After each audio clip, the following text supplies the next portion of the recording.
Yeah, and I am starting recording now. All right. So, hello guys. I would like to welcome you to our session 0 of our DnD campaign, which I have not set up yet, but don't worry about it. I will definitely do it for session 1. All right. Yeah. So, are there any questions you would like to ask me at first? Um, like a little hand. I don't know how that works, but It works the same way I invited you here. Well, you wanted to do, but there's chat as well.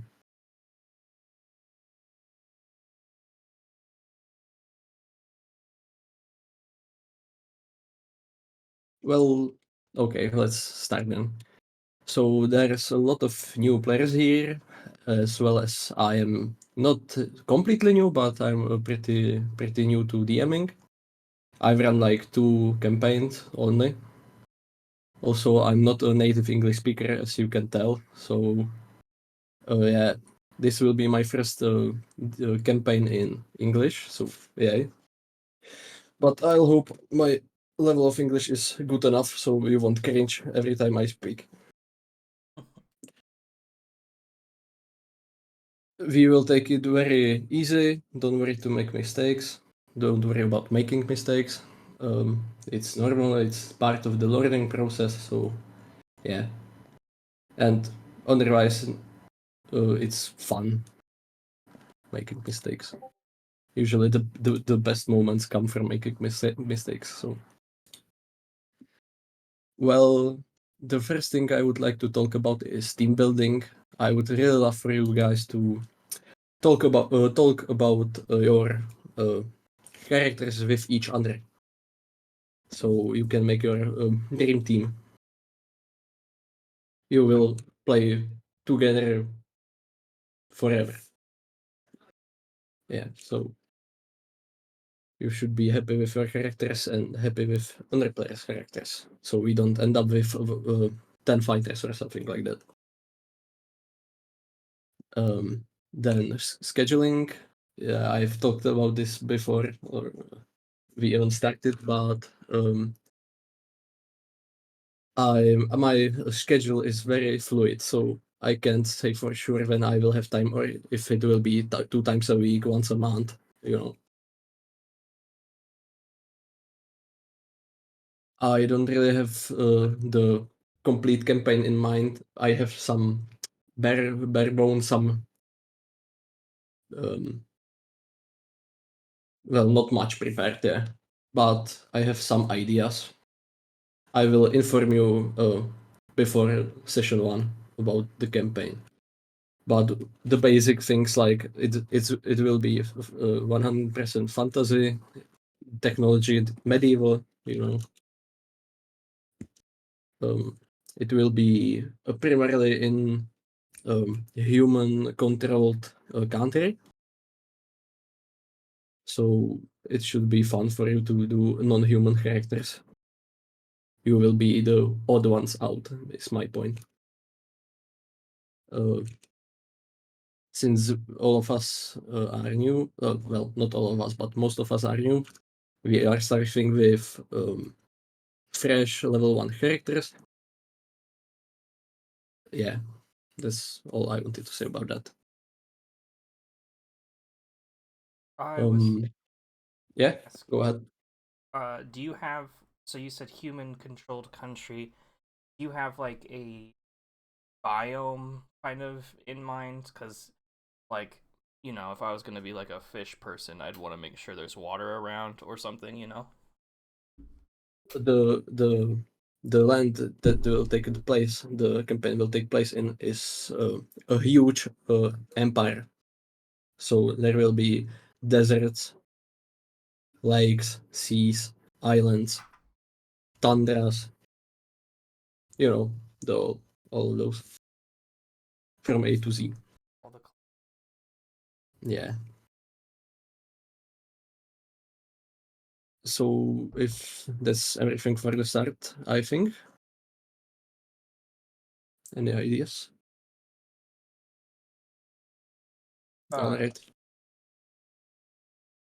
Yeah.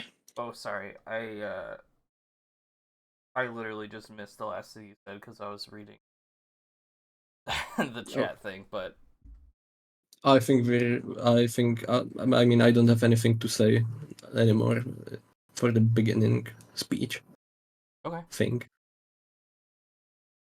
well, So I guess we should move to rules or character creation first. um, I don't know. Maybe we should just character create. All right. So I'm using G sheet. Wait, I need to. Okay, give me a moment.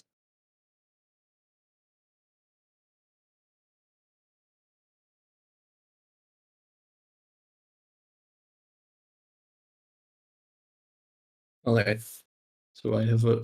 I am using G sheet for my characters. Hopefully you can see it.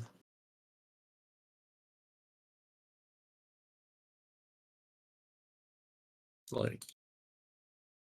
So the first thing you are going to do is choose your class and race. If you're using G sheet, you just write it out. So I'm just gonna do a fighter and level 1 and race, I guess, dwarf, why not? Player name, your character's name, and some things, as you can see, will be just added automatically to the sheet, but most of the things you have to do by hand. So I'm gonna use the 15, 14, 12, 10, 8 method. So just I'm going to you have to do like these yellow cubes. You have to fill them out with the numbers for your ability scores. As you can see, the big number gets filled out automatically.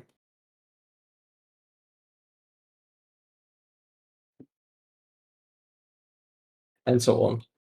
I'm not going to do. Then you can then for the proficiencies, you can choose in which things are you proficient by just changing the 0 to a 1. You can choose only from the yellow ones. It's a bit buggy because I didn't fill it out completely, but you get the idea, hopefully. Any questions so far?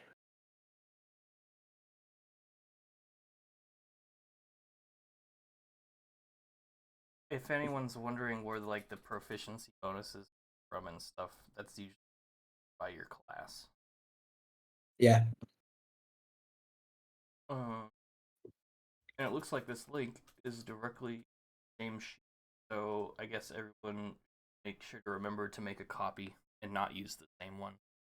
Yeah, you can't even use it, so that's the only option you have, really. Oh, I didn't even.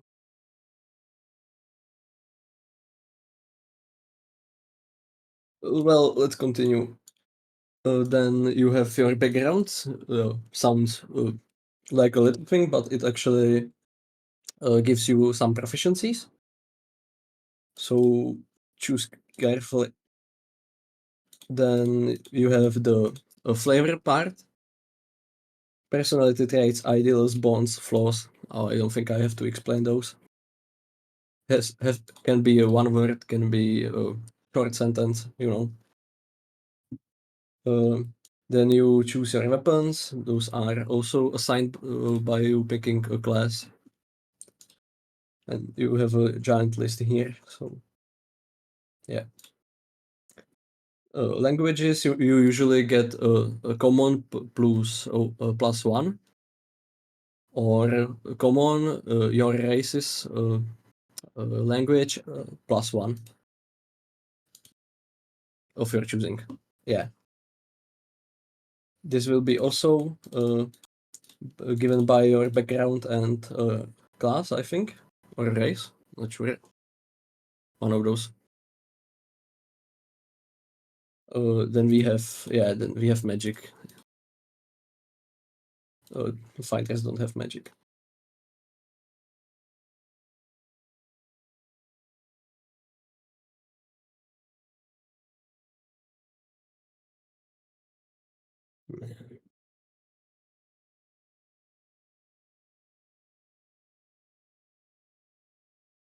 Yeah, my bad. Yeah, you just add your cantrips, and when you get to the your level 1 spells and so on and so on. We will get to those when I'm explaining the rules a bit. Then you can roll down, and there you can write out your backstory and these things. Allies and organizations, that's something you will have to work with me, because I need to write it into the story so you can actually work with it and role playing.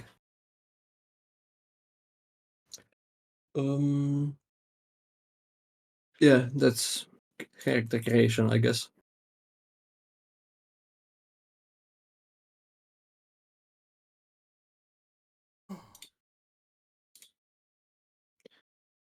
Um, Anything to say? Anything to add, Scraffy? Um, maybe we should just do like whatever you wanted to say about the rules, and then maybe we should like switch to like a normal group chat so we can talk about what kind of stuff we want to do with our characters. If that sounds okay to everyone. Sounds good to me.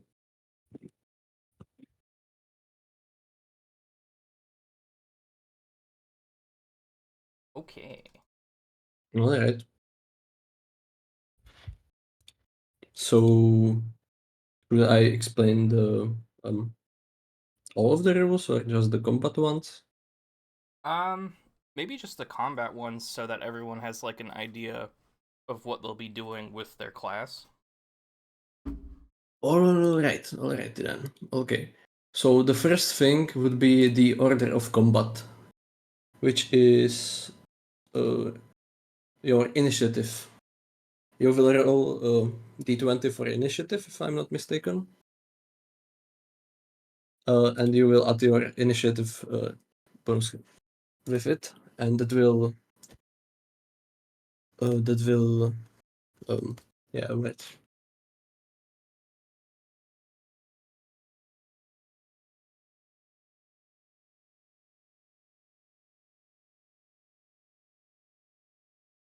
Mm,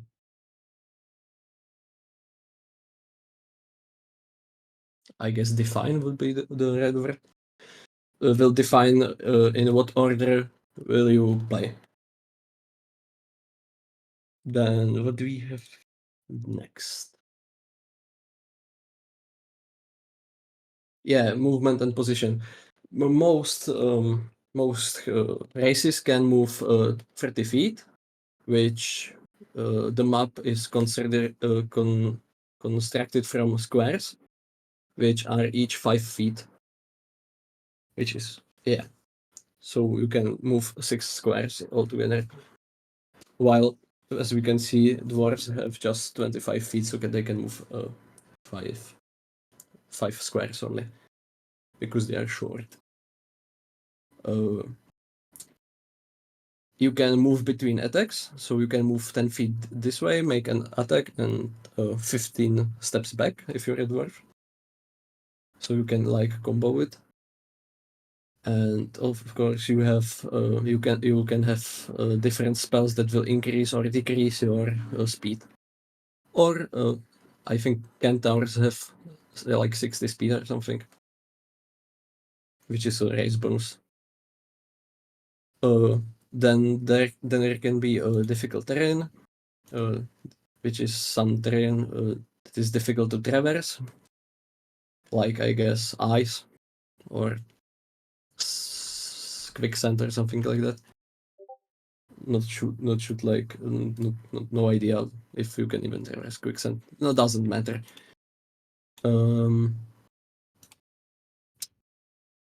Yeah, you were using double the movement points when you're traversing difficult terrain. So if you have 30 feet speed, you can move only 15 on difficult terrain or whatever. Yeah. Then you can fall down or get knocked down, which is called being prone. Getting back up on your feet costs 15 feet of speed, so you can it effectively halves your range you can move. Or you can crawl, which is the same like moving in difficult terrain. If you're in combat and you're close to your enemy, you can't actually move like you want. You actually, the creature you're moving from will get an opportunity attack. So it's like a free attack that can hit you. But you can use an ability, which I have no idea what its name. But do you have any idea, Scarfy? Yeah, in English it's disengage. Yeah, disengage. You can disengage. It costs you an action. Oh no, I should have explained actions and bonus actions first. Oh, Well, that's okay. That's okay. like part of movement, sort of. Yeah. So you have on your turn you can use an action and your bonus action. Um, yeah. So the action point. Usually you get something. I mean, you use it for doing something big, like attacking, jumping, grappling, searching.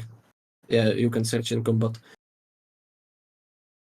And your bonus action is for the little things like closing a door, uh, throwing a health potion to your friend, knocking over a table so you have cover. You get me. Just for the little actions. But if you dual wield, like you have two axes, uh, you can attack with both those weapons, but one costs action and the other weapon costs a bonus action. So we'll effectively use all your action just attacking with dual wielded weapons. What should I talk about next?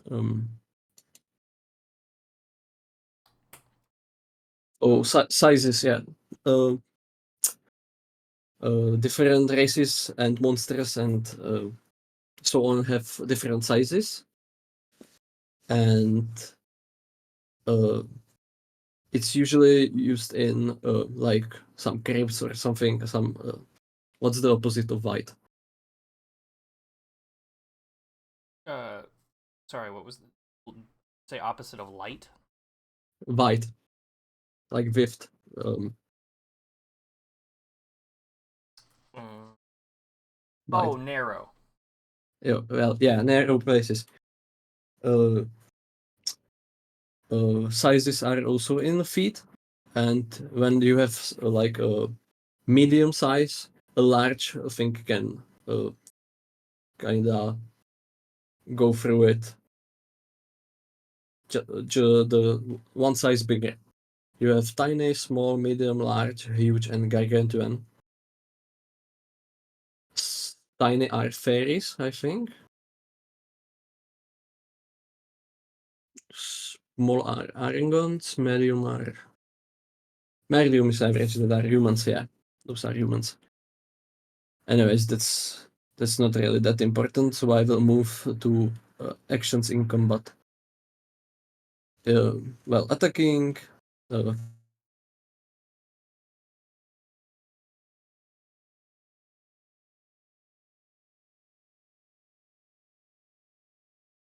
Oh, an action, of course. Yeah, sorry, I internet just crapped out. Oh, that's my bad. no, no, worries. Yeah. So combat, yeah, attacking. When you want to attack, you have to be at least 5 feet near your enemy, near the enemy monster. And then you roll for the um,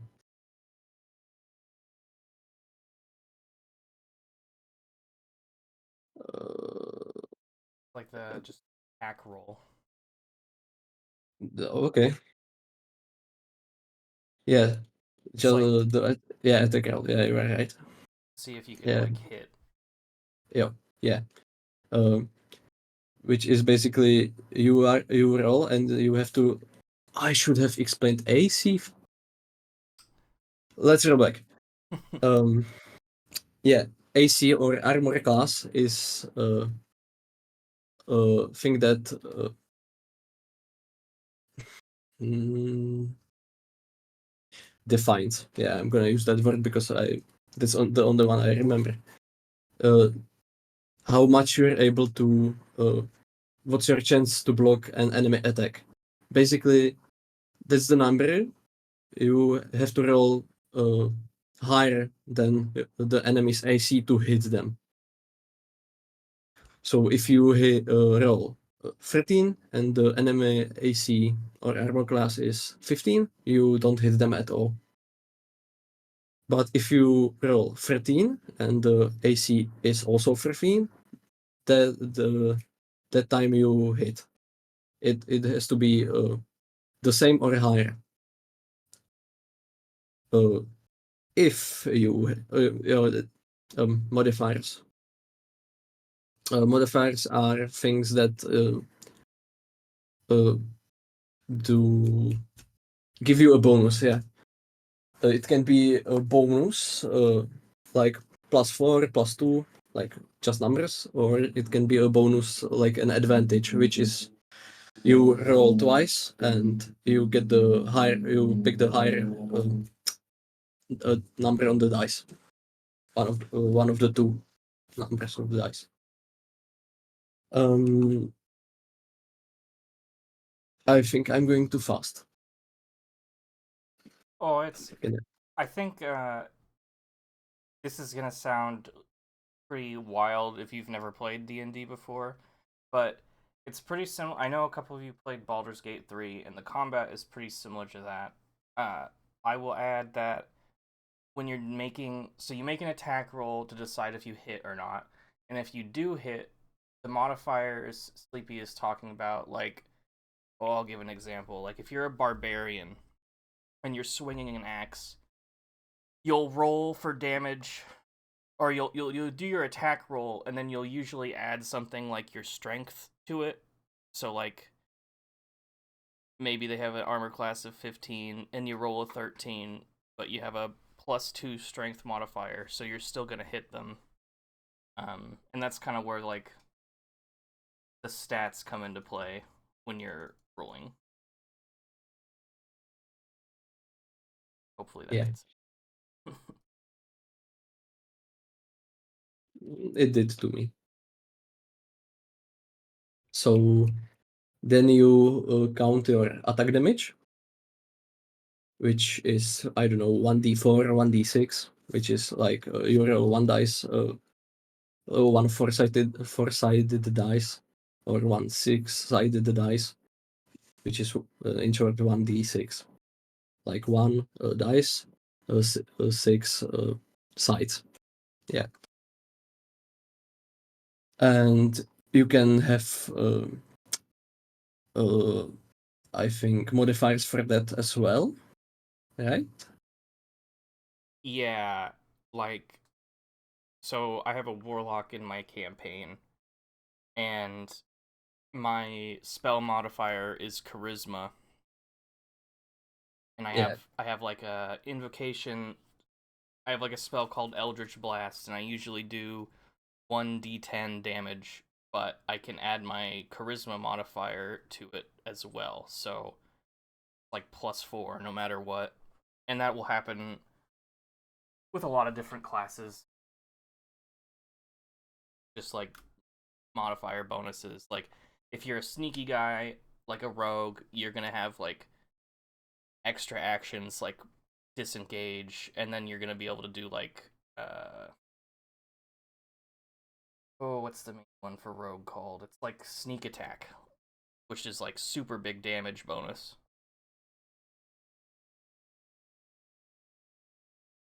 Like I said, this all sounds really confusing if you've never played, but once you're actually playing it, I think it'll start to make more sense. Definitely. Then we have. Did I explain opportunity attacks yet? Did you explain what? Sorry. Opportunity attacks. Oh, Oh yeah, yeah. Uh, sort of. So that's also the same as in Baldur's Gate 3. If you're just like next to someone and you try and move away, they will try and attack you as you move away. And that's an opportunity attack. And everyone has opportunity attacks. Like if same thing will happen if an enemy tries to move away from you. yeah. Then we have critical hits. That's the thing when you roll d20. You basically roll your damage. It always hits, and you roll your damage dice 2 times, and then just add it together. Right? Yeah. All right. Then there's like bajillion damage types. So yeah, I guess just look it up on the wiki. It doesn't really mean anything. Just some monsters and races are resistant to some and or vulnerable to some. That's the whole thing. Uh, um, that's everything. Hopefully. Yeah, I think you got most of combat. I oh, maybe go over death saves and saving throws. Okay, so when you can die instantly when someone hits you for your max health when you're yeah. So no, wait, is that right? You don't die instantly. So it's like you get hit, you're at 0 HP, you become unconscious. Well, yeah. But I mean, you can die instantly as well when they deal big damage too, which is, I guess, not really a thing people use in their campaigns. Yeah, my DM doesn't hasn't done that, I don't think. Uh, Uh, Okay, but let's pretend that doesn't exist because I won't be using it anyway. fair enough. So yeah, when you hit 0 hit points, you fall unconscious, and you have to either roll 3 times d20, and if you fail 3 times, you die, and if you succeed 3 times, you live. You don't like revive, but you will be alive on the floor until someone picks you up. How to this is done by rolling the d20, which is a 20-sided dice, and if you roll more than 10, uh, you gain one of those points where you stabilize, and if you roll less than 10, then you get one of those points that make you die. If you roll 3 times badly, you die. If you roll 3 times good, you are basically invulnerable until the end of the combat. Yeah, you're just kind of out of it. Chilling. Yeah. Um, Uh, and anyone can stabilize you when they roll 10 on their wisdom check. Medicine check. Right, yeah, medicine check. yeah. There's also items you can get to like stabilize down to party members and stuff like that too. Yeah, healing potion is enough. Um, oh, you can knock out monsters, but you have to explicitly say you want to knock them out because otherwise you will always kill them. Mm, and that's everything, I guess. Yeah, I think that covers combat stuff. I was just gonna add like um that the whole point is that it's really open. So like you were saying, Sleep, it's like you could knock a guy out. Something I do with my warlock a lot is I'll try and intimidate people into surrendering. Um, so you know you can be Yeah, creative. yeah. You can be very creative in the combat. You can be very creative outside of the combat. Yeah, Eh, that's the whole point. Very fun. Yeah, that's why most of us plays D&D because it's better than video games, at least for me personally.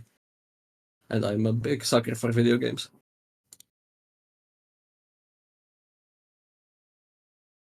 Well, should we like get into the voice chat channel and start talking about character stuff? Yeah, sure. I hereby end um the exposition part of this campaign. Yeah. All right. See you on the other side.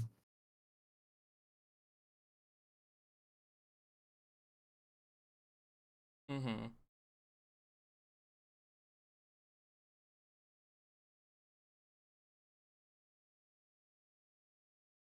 Yo,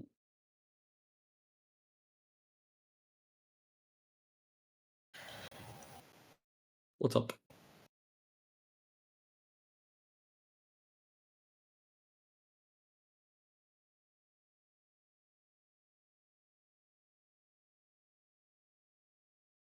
Okay. Would it be best to knock out an enemy rather than trying to kill them?